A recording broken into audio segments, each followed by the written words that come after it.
The crux of this meeting is the fact that the environment is a crucial election platform plank, and we've changed our program format just a little today, since the environment is one of the most important issues on the fall election. We have brought together a panel of speakers to discuss some of our concerns.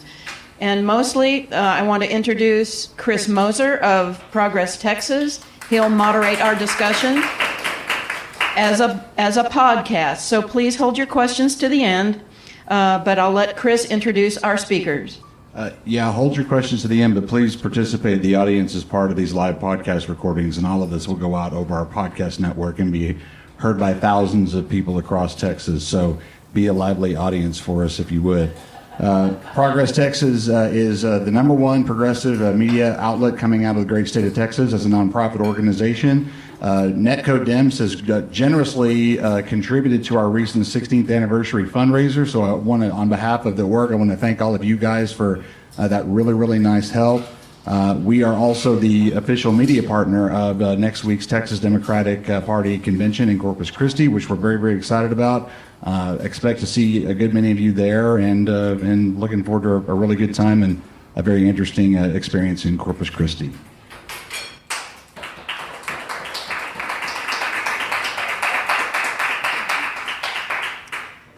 So I want to welcome you to our panel discussion. Today, our topic covers the issue of the most consequential infrastructure questions facing Austin, Central Texas, and the state as a whole. It's the future of power and water, and how we responsibly plan for data centers as new customers. We want to start with Kaiba White, who is the Energy Policy and Outreach Specialist at Public Citizen and President of Solar Austin. Kaiba, tell us a bit about yourself and what both of those organizations are all about. Hi, my name is Kaiba White. I work for Public Citizen's Texas office. We do a lot of climate and energy work around the state. Some of it is very locally focused, like a lot of my work is focused on the Central Texas and Austin area, but also statewide policy making and interacting with the PUC, ERCOT, and of course the Texas legislature. Solar Austin, as the name implies, is very local focused and very focused on solar energy, and specifically local solar energy and rooftop solar energy here in the Austin area. That definitely overworks with my work as a public citizen employee as well. Part of our mission is not just to address climate change and air pollution, but to do that in a way that is equitable and really maximizes environmental benefits, and so that distributed energy kind of solutions is a key important part to that. Dr. Craig Nazor. Hello, my name is Craig Nazor. I have a doctorate in music and theory composition. My living throughout my life has been as a pianist and a composer. I got a doctorate from UT Austin. I taught at Austin Community College for years. I'm now retired, but also all my life I've been an environmentalist. And in the past, I lived in Louisiana. I was president of an Audubon group. Now I'm in Austin. I'm the state conservation chair of the Morning Star chapter of the Sierra Club. And I have been involved in environmental issues in Austin for many years. The first city council meeting I ever went to was the 1990 Highlight City Council meeting that saved Barton Springs. And that really made me fall in love with Austin. So I'm here to share what I know and to encourage everybody to protect their environment. Thanks. Very good. Bobby Levinsky, Senior Staff Attorney for the Save Our Springs Alliance. Hello, Bobby. Hello. Yes, my name is Bobby Levinsky. I'm the Senior Staff Attorney for Save Our Springs Alliance here, based out of Austin. We actually regrew out of that moment that Craig was mentioning with the all-night public hearing in Austin to fight the Barton Creek PUD to protect Barton Springs. So Save Our Springs is a somewhat unique organization in that we have a dedicated legal team to protect water. water quality, water quantity, and we are primarily based in protecting Central Texas rivers and streams. Though we are now thoroughly involved in the data center conversation as well. I want to mention that I'm also a member of the Data Center Action Coalition based out of San Marcos. That's where I live now. And yeah, I'm looking forward to the conversation today. Thanks for having me.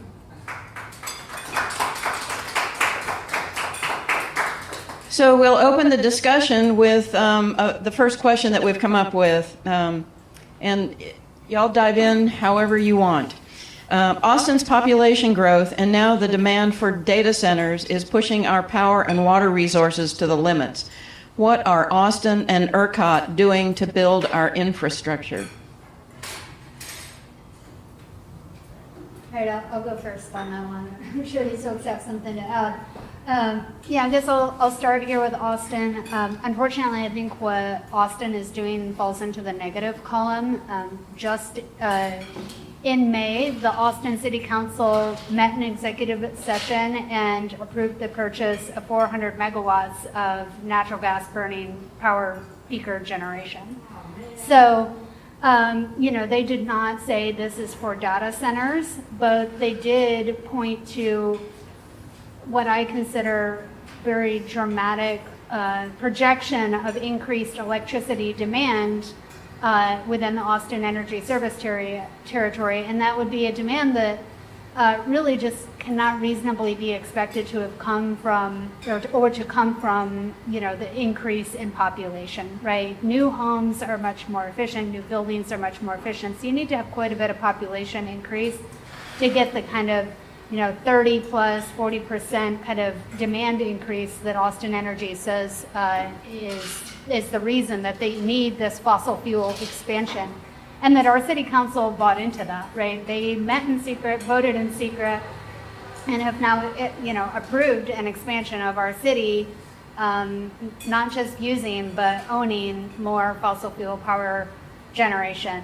So I think when you look at that paired with the whole Dog's Head debacle and, kind of mysterious what might go there, could it be a data center? Maybe, and as well as, other potential data center projects that we probably don't even know about. I think the city is way behind, frankly, on taking this issue seriously, on acting to protect our resources, and it needs to do a lot more to not only restrict that kind of development here in terms of data centers, but if we do need new power generation, we should be looking to our local sustainable resources. I mentioned rooftop solar as one key resource. We have a lot of potential here for rooftop solar. Most of it, look around, mostly you see rooftops without solar. So despite the success that we have had, there's a lot more potential. And really, we're just barely getting started with batteries here. And there's a lot of other solutions, including, flexible demand, right? That's another way to address that resource that I think Austin Energy is still behind on, frankly. So I think when it comes to our local response, we're behind. And not necessarily we're going in the wrong direction, and I think our mayor and Councilmember Velas have led us in that direction, really pushing for these gas peakers. You look out at the, kind of ERCOT landscape and you see massive numbers, right? Like, easily, projections of doubling, tripling, some of them quadrupling energy demand and over the next decade due to data centers. Now there's massive uncertainty there, and ERCOT I think keeps talking about that level of uncertainty. But meanwhile, there's massive investments taking place at the ERCOT level that we all are going to be paying for, right? You may be aware or not of transmission build out. There is up to $33 billion being considered in new transmission infrastructure. And the way that is currently paid for, it is socialized amongst all customers, and the formulas that is used to determine who pays right now is very preferential to large loads that can essentially game the system, because it is based on 4 peak demand days. And I don't know about you, but I think the average residential customer has no idea when those 15 minutes through the summer are going to come. And so you're just at the mercy of the market.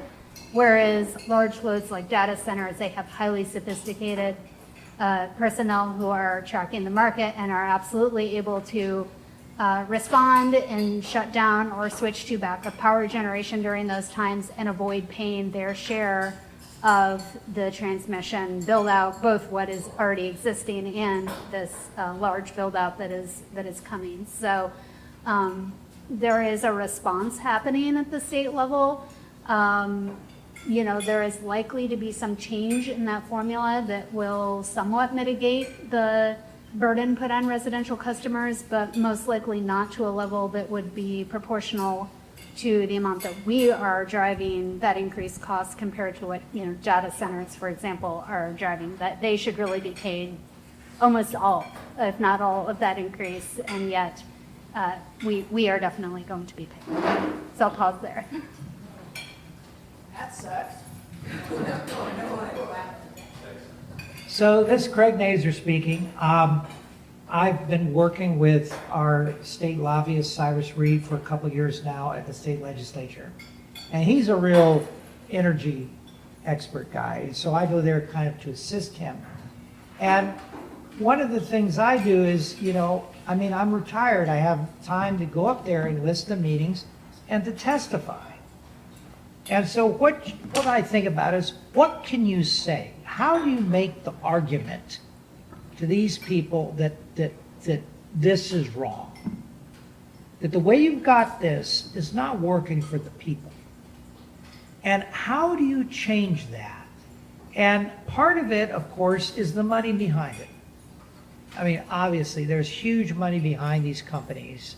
They pay money to the all the elected officials.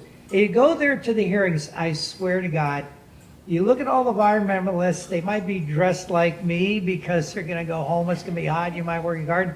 And all the lobbyists have these $500,000, $1,000 suits, and the women have these really tall spike heel shoes that don't look comfortable.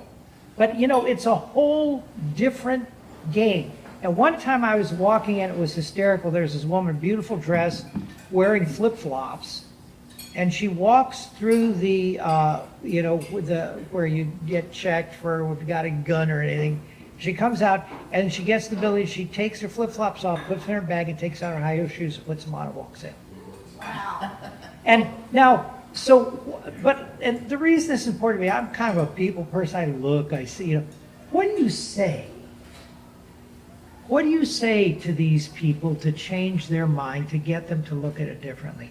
And really what it comes down to when I look at the natural world, it comes down to ants. Ants. Look at ants. Look at what they do when their colonies are disturbed. Disturb a fire ant colony. You will back up. They form, when floods, there's these ants in the Amazon, when flood comes, they form huge mats of their bodies and just hang onto these mats and float around and survive and land somewhere. I mean, it's just, we have to work together. You have to do something though. You have to be a part of that mat that's floating everybody. One of the ways you do this is, if you can, you go down there and testify with some group. Sierra Club is right now putting people together, but Public Citizen, there's a lot of SOS. We've all organized things like this. And if you can't do that, that's okay. Send an email. Make a phone call. And then what we're just talking about here, donate money to a campaign of someone who will represent your interests. Yes. I just think, otherwise we just curl up in a little ball, and look at what's coming down on us. We have the most corrupt president ever in the history of the United States. We have a state legislature that's constantly hammering on Austin, you can't do it your way, you got to do it our way. We have ERCOT, which it has all kinds of huge pressure on it. Well, if we just curl up, then guess what's going to happen? So that would be, to keep track of what's going on, take into this information about what we can do. And the other thing I would say too is, and this is in addition to what's going on, is thinking about demand response. And demand response means, how do we use less energy? How do we, if a lot of us start using less energy, that sort of catches on. And this goes solar on the rooftops. The city of Austin has a great program for putting solar on your rooftop. They have rebates. You can get rebates for, I got a metal roof on my house years ago because the Obama administration had a $3,500 rebate on a metal roof. And I said, wow, I need a new roof, and I had a little extra money, and I did it. That has saved me thousands. I've had hailstorms, never had to get a new roof set. That was like 17 years ago. That saves a lot of money to you. So anyway, there's all kinds of other things we can be doing while a lot of us are working at the Capitol trying to get ERCOT to change, because they got to change what they're doing too. So anyway, yes. Craig, what's our environmental board like that's appointed by our elected officials locally? What's their stance on this, and where do they stand generally? The Environmental Commission? Yeah. The energy stuff is not in their purview really directly, so they don't comment on that. But in general, some of the water stuff and the development stuff, where development goes and how big it is, we have an extremely good environmental commission right now, in my opinion. We had an incredible meeting on Wednesday night. I was very impressed. So get to know what district you're in. Who's your environmental commissioner? Call them up. I've been on commissions before. I always liked it when constituents called me up. They take the pressure off the city council member for, responding, and they'll respond quickly. And then if they're good, they inform the city council member, hey, your constituents want this. Yeah, so that's another good avenue. Okay, thank you.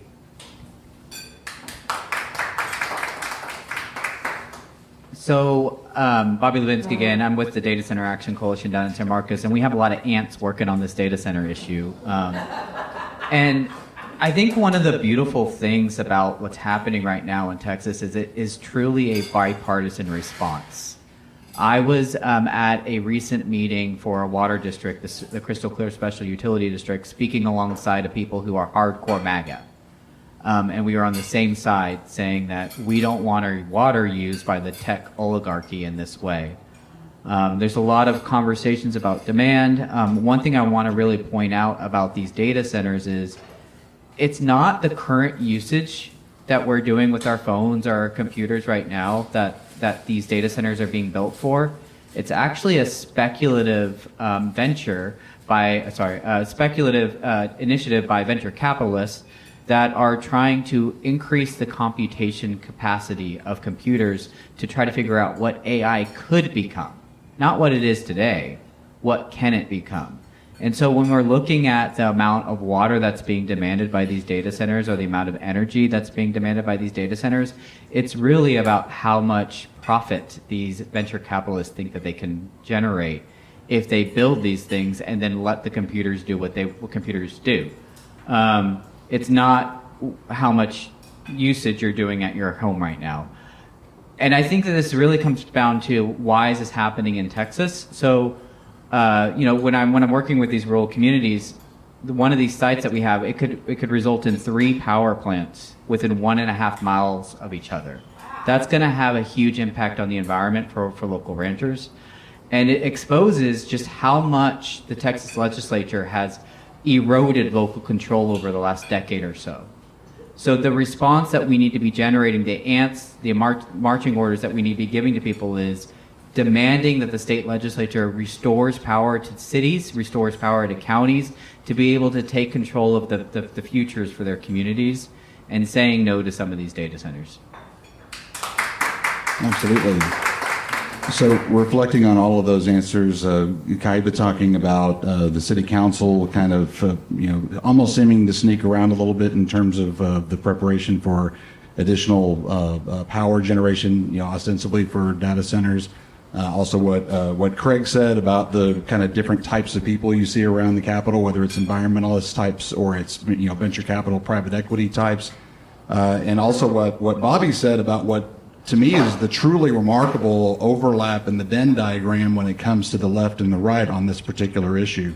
There's a lot of stuff that's really remarkable. As we know, AI, just as a technology, has moved so quickly that none of us in this room truly understand even where it's at or where it's going at this point, I don't think, perhaps to varying degrees. I would pass it back down the row of panelists here and ask, do you see this rapid kind of pivot in the way data centers have become this really significant villain to a lot of people for a lot of different reasons? Should we see a similar pivot at the Austin City Council? Should we see a similar pivot at the legislature, where my presumption is that it was just kind of business as usual, Texas miracle sort of easy decision making that went into the approval of a lot of this stuff without a whole lot of thought about how it was going to affect actual everyday Texans. About the speed of the pivot, do we expect results from, I'll start with Bobby here, results from the legislature, and in addition to aunts and even uncles also, how do we speed up that process? Yeah, so I can speak to my experience working with the San Marcos City Council, because I think everybody has an evolution on this topic. I think initially the first reaction is, oh, they're going to be generating so much tax revenue, we can fund our schools and we can fund our improvements to our water systems. If we can just get one of these things approved, there's just going to be this free money to the system. And then you start to really talk about the consequences of it. And one of the things that's really happening is it's not just one center that's the problem. It's the number of them, the scale of them, because the data centers today are like 2 to 5 megawatts. We're talking about gigawatt centers that are being built. And we're talking about 480 that are waiting in line at the ERCOT system right now across Texas. Texas is the epicenter of data centers because that's what the state leadership wanted. They want Texas to be the leader. Now we have more data centers than the entire European continent. So it's really concerning that's happening. And in San Marcos, we started with a 5-2 vote for one of these data centers in favor of letting it come in. Luckily, we had a supermajority requirement on that project. Just a year later, after working with the city council, we were able to flip that to a 2-5 vote. So we were able to block the data center with 5 people voting against it. And that's because they started to understand just how much water is going to be used in the water energy nexus, which has not really been understood in the state's laws yet. And it's finally starting to click for people that if you're either using a ton of water on site for the on-site cooling, or you're using a ton of water off-site for the energy that's being demanded by these data centers. And just spreading that message of awareness really starts to transform how these elected officials are thinking. And I do think we have hope. I think that Clayton Tucker, who's running right now as the ag commissioner on the Democratic side, he is doing a really great job of connecting rural communities to this issue. Regardless of what the party is, I think that's what's really uniting people, is just who is talking the talk that's going to change the conversation on these data centers. And that's what we need to be leading hard on.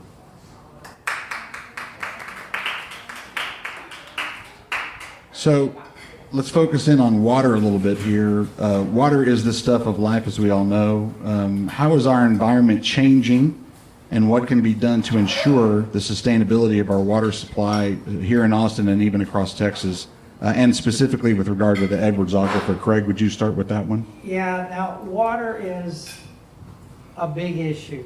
I talked about the all-night city council meeting. When I moved here, I was poor, getting my doctorate. I lived in a really cheap rental because the air conditioning didn't work and they didn't want to fix it. I had an old beat up Ford Escort and the air conditioning didn't work either. And so if I wanted to cool off, I pretty much had to go down to Barton Springs.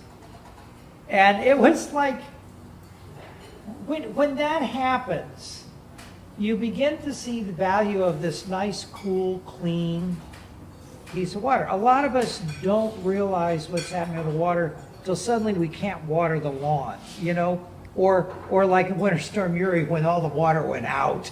We don't realize that, and we got to be looking ahead because we have a tremendous problem coming, and that is climate change.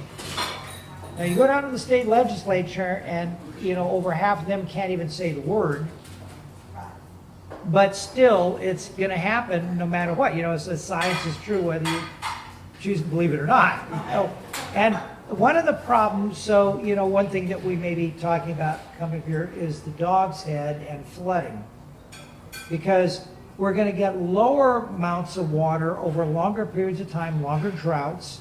So, the water that we rely on to drink and live with is going to go down. We're going to have to use less. But then every once in a while, we are going to get much bigger floods. So it's really a double-edged sword. It's not just about not having enough water. It's having way too much at the wrong time. And this is, like when we're talking about the Dog's Head development that we'll talk about on the Colorado, this is just not a data center.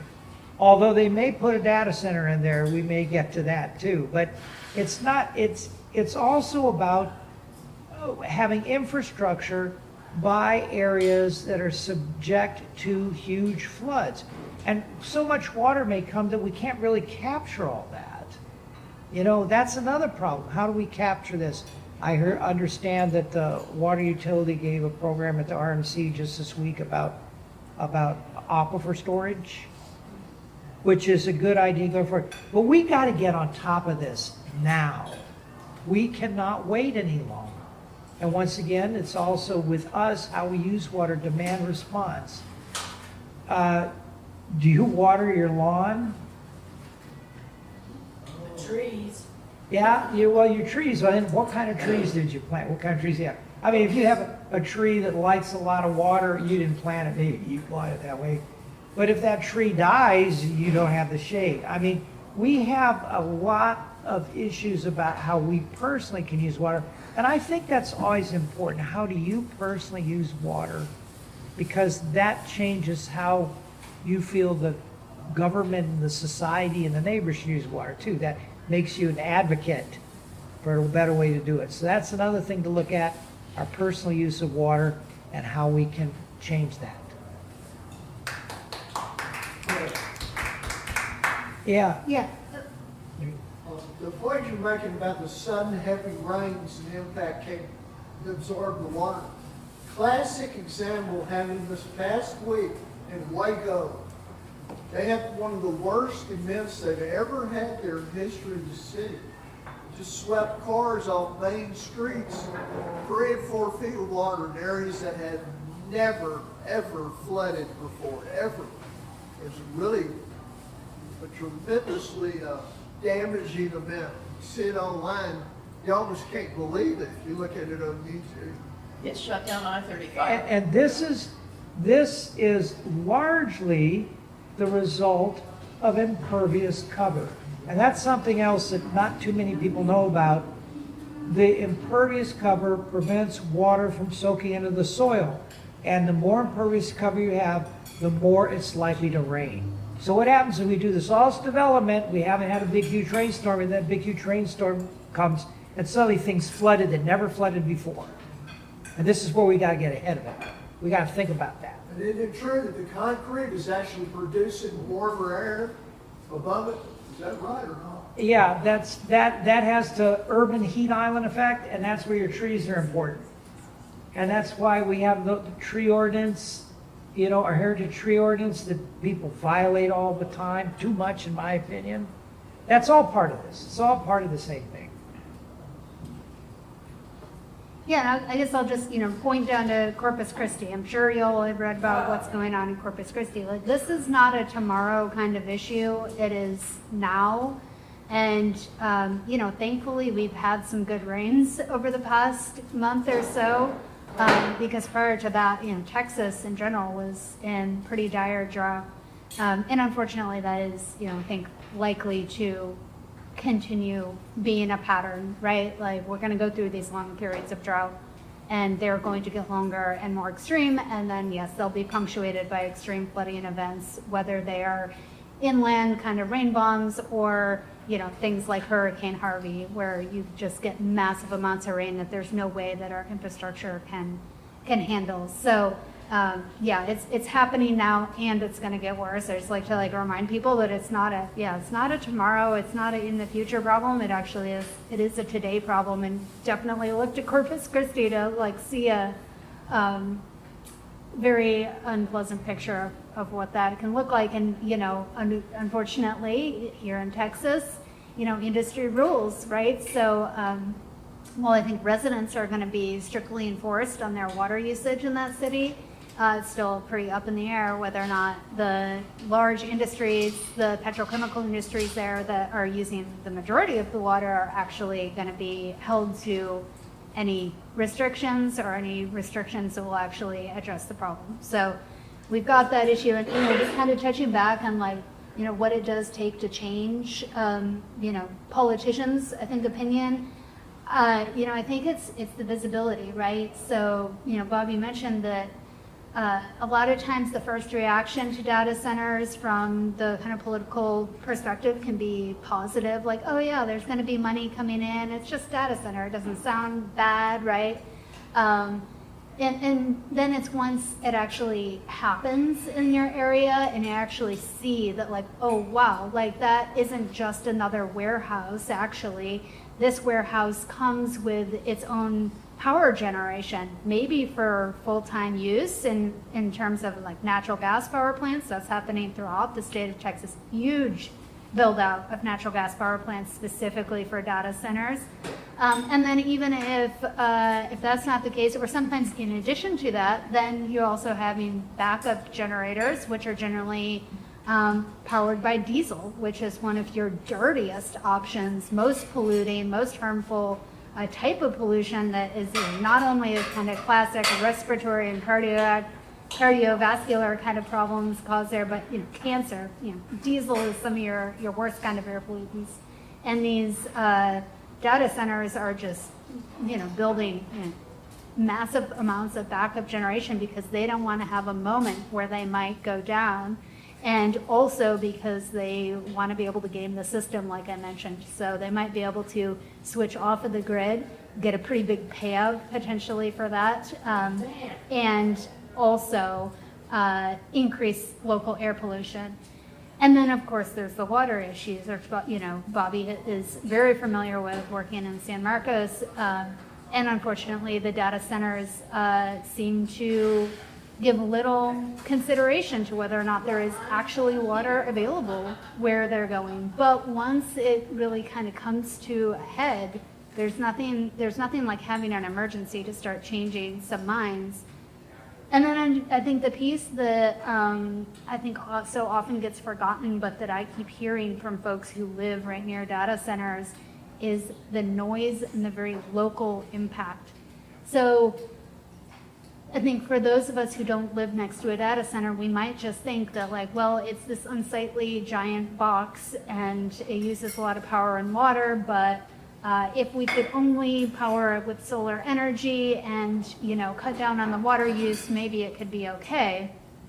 Well, that might be true if you don't live in proximity to it, but if you're in a mile, 2, maybe even more around these giant centers, just the vibration from the noise 24/7 is not only a quality of life impact, but an actual health impact, because that vibration, that is a physical change, right? It is affecting not only structures, but the structure of bodies as well. So then it really just kind of calls into question, can these even be done in a sustainable way if they are in proximity to people? And then even if they aren't in proximity to people, there's wildlife everywhere. So where is it that we want to be a sacrifice zone so that we can create this theoretical technology that's gonna eliminate jobs? And I think once those questions really start becoming real in communities, then you see the political will start to shift, because it does cross party lines. And those are the sort of impacts that it doesn't matter how you vote. You all of a sudden, you're like, wow, my house, my life, my kids, everything around me is being impacted. I don't want this. And that's what I think really drives change. I'm going to let our moderators call in questions. I did want to have Bobby elaborate a little bit on that in terms of you talked about being out in some of the smaller town and rural communities and hearing from the folks out there who might be of a more conservative political streak. It seems like in most of the news that we absorb about data centers, a lot of the pushback and a lot of the concern is coming from the rural areas, which is interesting to me because the cities seem to have been somewhat spared at this point. But of course, one thing that we're here to talk about is the potential impact on Austin in particular.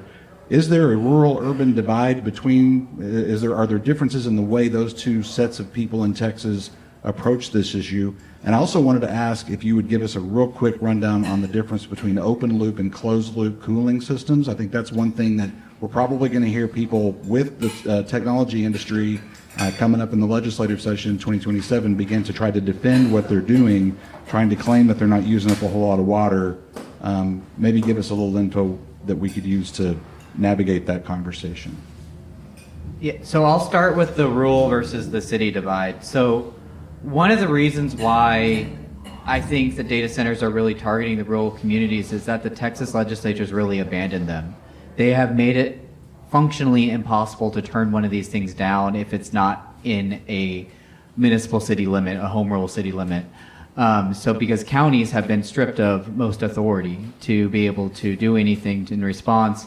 And then a lot of these rural communities are also dependent upon rural water supply corporations.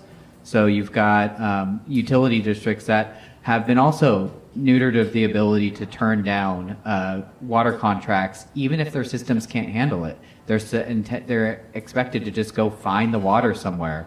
So then you got, people buying into desalination lines to try to steal water from Corpus Christi. I mean, it's a really absurd process that the Texas legislature set up, and it's really harming these rural communities.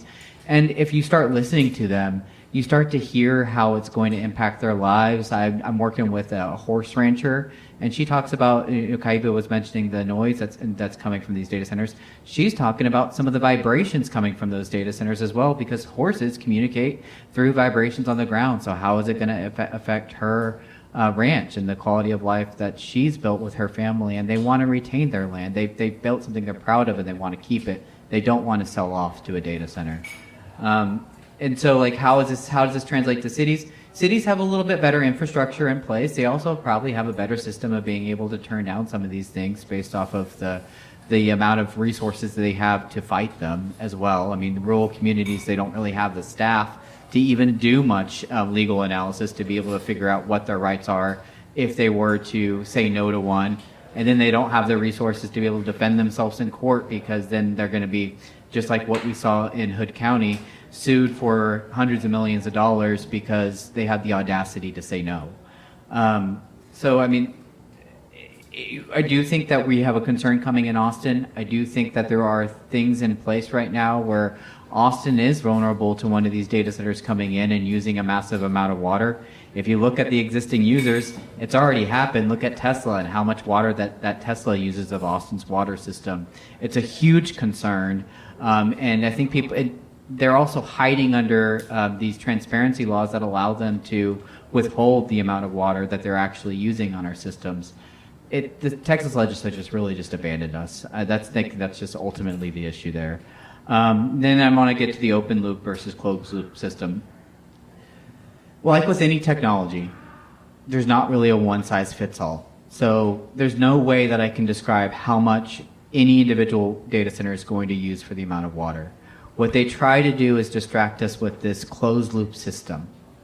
Now, closed loop systems do use less water than open loop systems. And so the difference is, the water goes through a data center once is the open loop system. So it's used for cooling once. For an open loop system. For a closed loop system, it gets recycled. It only can get recycled for a number of times before things build up within the system. So the idea that it's just, constantly being used is a little bit of a myth, and depending on the system that they use, depending on the things they put into that system, it depends how many times they can cycle it through. But even with closed loop systems, they still have to have cooling towers. So there is evaporative loss even with closed loop systems.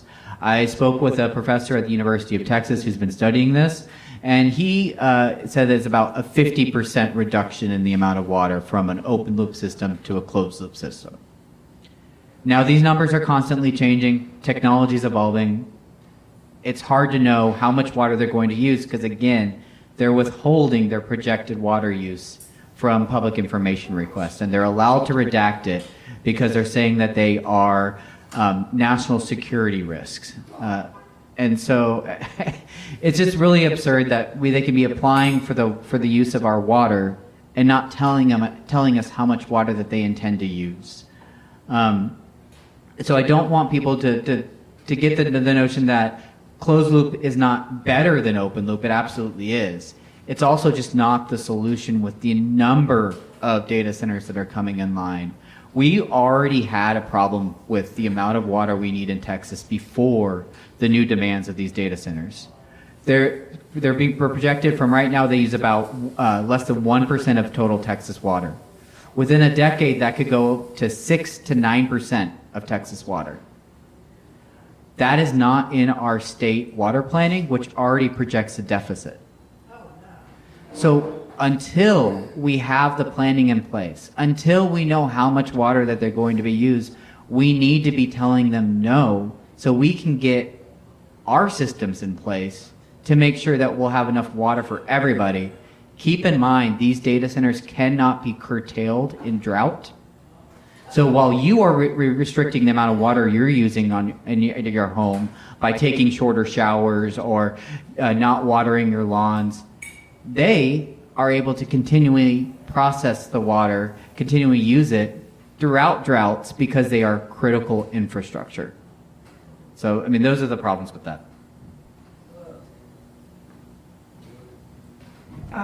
So here's something a little ancillary to that. That was a very good rundown.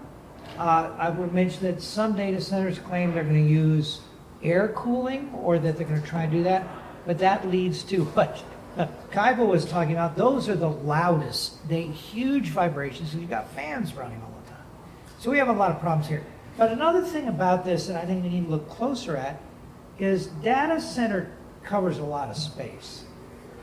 So we have essentially three kinds of data centers. One we have is for internet infrastructure.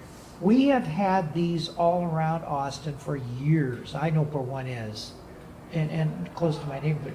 They're relatively small, and we seem to be able to live with them pretty well. You know, they don't use huge amounts of energy, but you know, there's no cloud. That's not a cloud up there. It's some data center in your neighborhood. You know, so, and then we have something called crypto, and I don't know how much you know about crypto, but this is just a Ponzi scheme so rich people can hide their money. I don't see anything worthwhile about crypto. China has outlawed crypto anywhere in China, if that tells you something. They just don't allow it, okay? And I agree with that personally. But then we have AI, and this is the big, huge elephant in the room, where there is, you know, they say that it's critical infrastructure. Well, what are we using AI for? And that is important, and that's where we should have a public conversation that we're not having very well right now, because that will help us limit this growth. There are some very good things about AI. I'm one of these people. We have used AI for 20 or 30 years already. It's getting more and more. I mean, when at your bank, your credit card, if you ever get an email, there's a use of your credit card that's suspicious, call the bank, whatever. That's all AI now. And that's a good thing that you got a little program that's looking over stuff that's going on. But then there's, you know, the defense use of AI. Are we really want that? They're talking about AI that generates its own AI, that it can self-teaching. Is that really a good thing? Now, here's one incredible use of AI to think about. I have always liked whales. When I was in high school, they came out with this old record of the recording of whale songs by humpback whales. And I actually transcribed one of these things for a piano piece I was writing and put it in my piano piece. And that piano piece got me into college, that audition. So I'm serious. So I owe whales, in my opinion, you know, I like it. But they have a language, and their language is by sending sound out and getting it back. So their language can actually be a picture. You know, it could be pictographic. We don't know. We know they're intelligent. We know they're very intelligent. We now have AI working on translating the language of whales, because that is just too reiterative a task for humans to get their brain around. You know, if AI can translate the language of whales and we can communicate with another sentient species on the earth and tell us about their experience, that's, in my opinion, will be a game changer. Major environmental game changer. So we got to look at AI closely, I think, to find out what we want and what we don't want, and that takes some education, that takes some curiosity. So that would be one thing I'd add to this, because it's a big problem.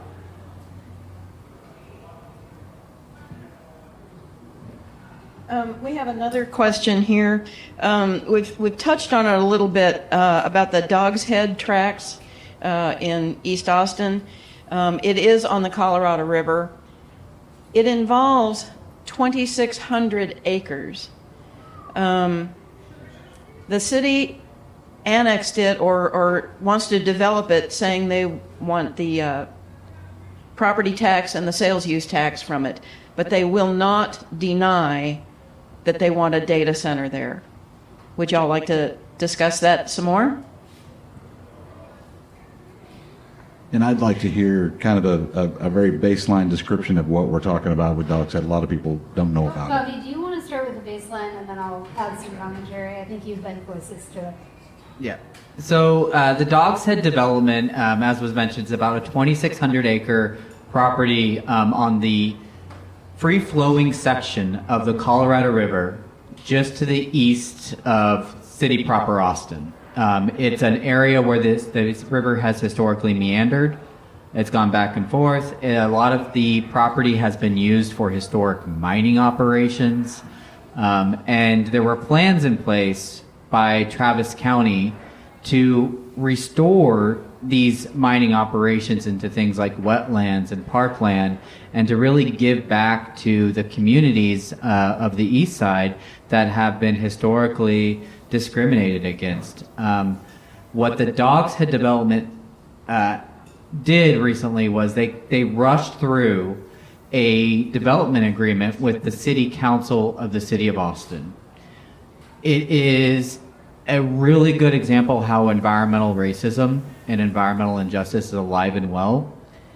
The community that's the most impacted had less than 1 week's notice of what was in this development agreement. There's no public process. There was no formal public notice to the neighborhoods. The developer did not reach out to them. And the city council approved it after the city management negotiated this thing in complete secrecy behind closed doors. Not even their own city staff was involved. The decisions that were being made was only city management and the directors of the departments. So this agreement includes no height restrictions, no impervious cover limits, no setbacks. They waive compatibility standards for the neighborhood that's right adjacent to it. It reduces the critical water quality zone that protects the Colorado River down to 200 feet. It allows the developer to modify floodplains without much oversight. And it allows them to use those old mines as their water quality ponds without any analysis about whether those water quality ponds are appropriate, whether those mining ponds would be appropriate for treating the water before it gets to the Colorado River.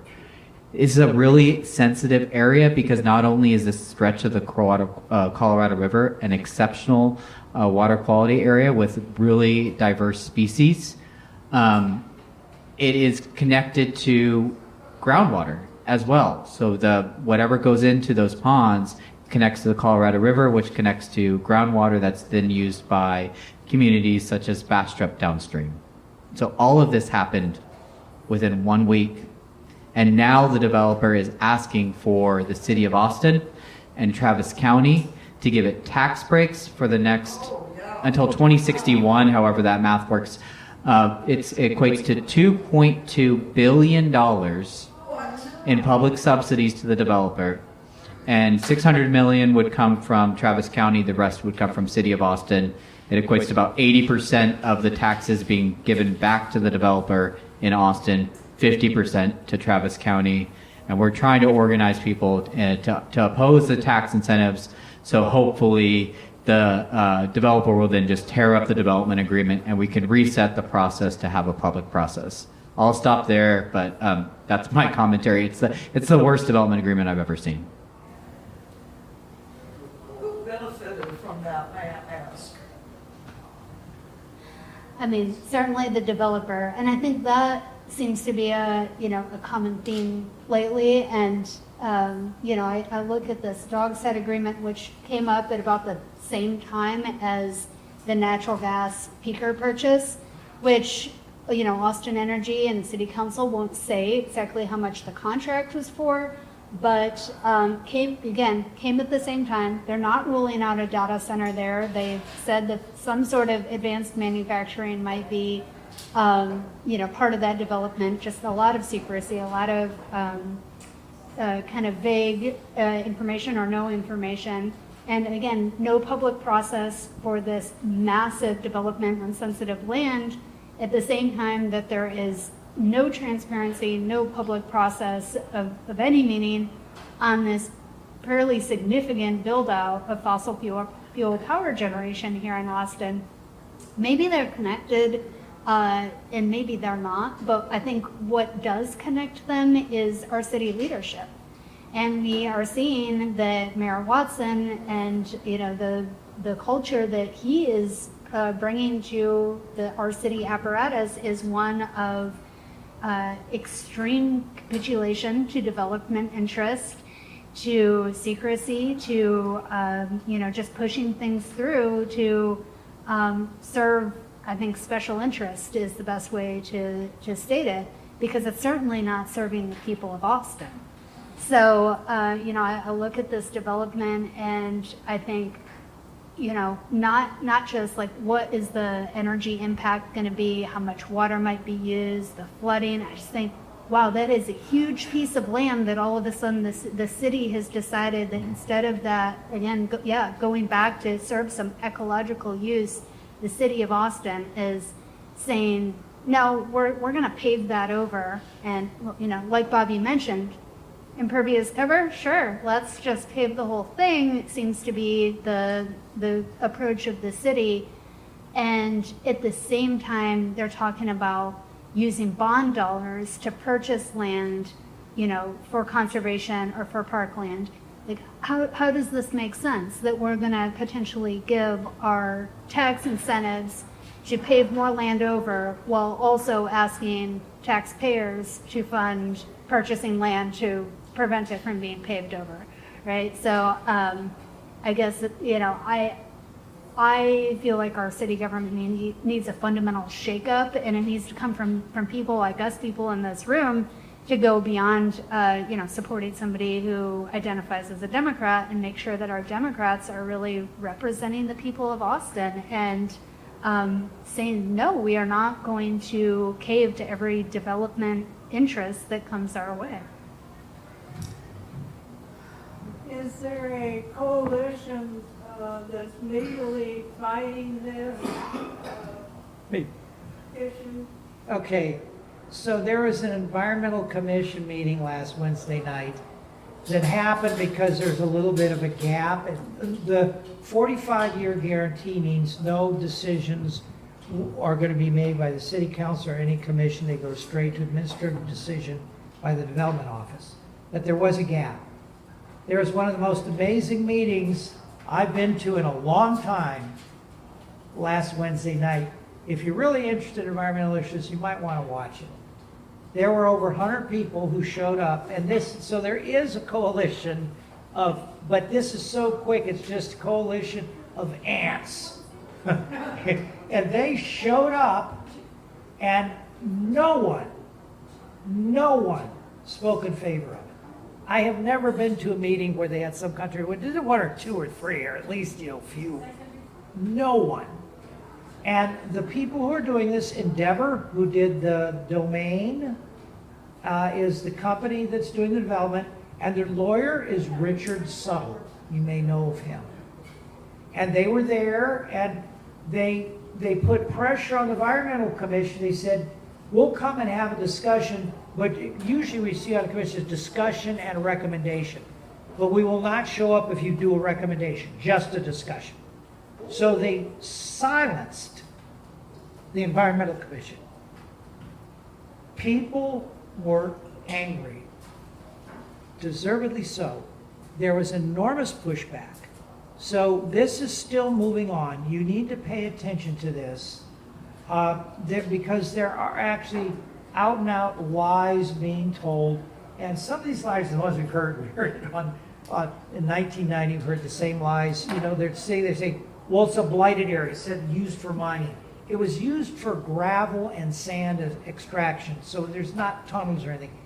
But they said it was blighted. Oh, by the way, and this agreement waives the heritage tree ordinance on 2,600 plus acres. Oh, no. They said it was blighted.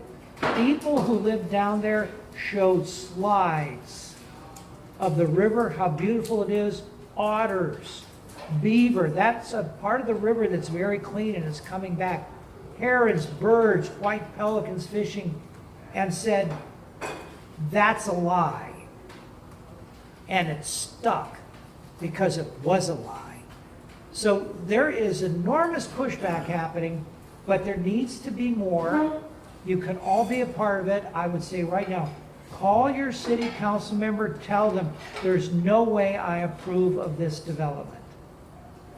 92% impervious cover. It's the 2,600 acres, by the way, is larger than the entire downtown Austin. Wow. You get your head around this. It's really something. But yeah, there's still things you can do, and there's still ways you can push back.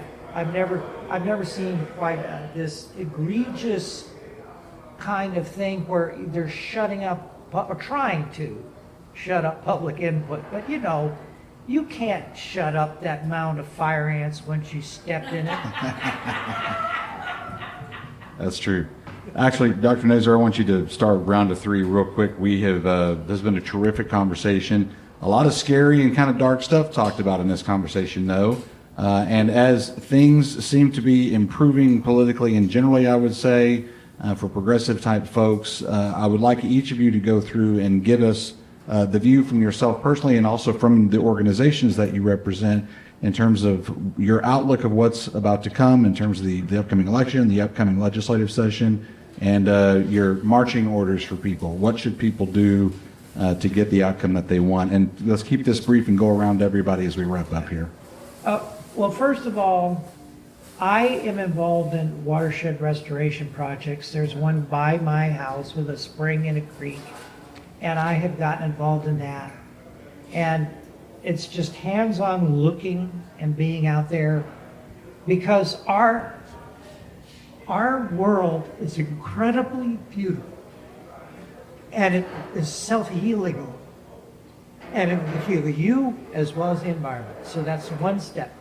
Be out in nature, be observing it, be watching it, because it will heal you to do this. And then become a part of groups that are doing things together. I've been doing a lot of stuff with Sierra Club.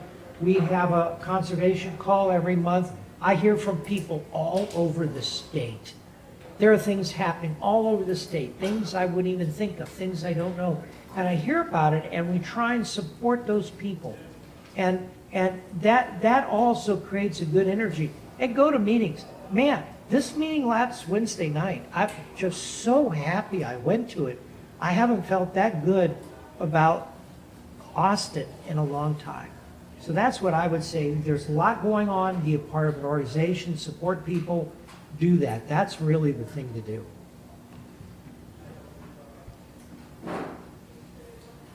Well, you spoke of things looking positive. I don't know, maybe I'm just kind of a glass half empty person, but I have a lot of trepidation about upcoming elections. With all the gerrymandering that's happening, it does seem far from certain, that the will of the people is going to prevail. I hope that it does, at least in some sense on the national level.